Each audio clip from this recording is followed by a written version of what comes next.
சங்கீதா வந்து தமிழ்நாட்டு மக்களுக்கு தலைமை ஏற்கவில்லை. ஆமா. சங்கீதாவுக்காக மக்கள் வாக்காளர்களாக இருக்கவில்லை.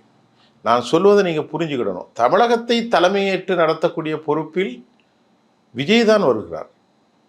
சீமான் தான் நான் வேட்பாளருங்கிறார். நல்லா புரிந்து கொள்ளுங்கள். எடப்பாடி தான் வருகிறார். புரியுதா உங்களுக்கு? ஸ்டாலின் தான் வருகிறார். அப்படிப்பட்ட இடத்துல இருக்கிறவனை தான் மக்கள் கேள்வி கேட்க முடியுமே தவிர அவர்களுடைய துணைவியார்களையோ அவர்களுடைய மனைவிமார்களையோ நம்ம கேள்வி கேட்க முடியாது. இப்போ சீமான் விஷயத்தில் நம்ம என்ன பேசணும்?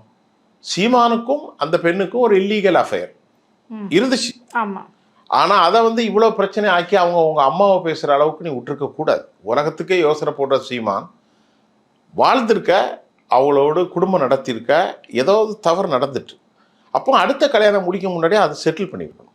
அந்த லேடி வந்து வெளியே வந்து பேசுகிற அளவுக்கும் அசிங்கமாக வீடியோ போடுற அளவுக்கும் உனக்கு என்ன யோக்கியம் இருக்குது? நீ என்ன தமிழ் சமூகத்துக்கு சொல்ல போகிற? என்ன சொல்ல போகிற? அதைத்தான் ரெண்டு பேர்கிட்டையும் நான் கேட்குறேன். நீ பெரிய தமிழ் குடிகள் அப்படி இப்படி ஆய் உன் விஷயத்திலே தெரியல அந்த பொம்பளை. நான் அதைத்தான் சொல்ல வரேன். அப்போ வந்து தட்ஸ் நாட் டு ரியல். இது வந்து உண்மை கிடையாது. That's not a moral code. இது வந்து கண்ணியம் கிடையாது.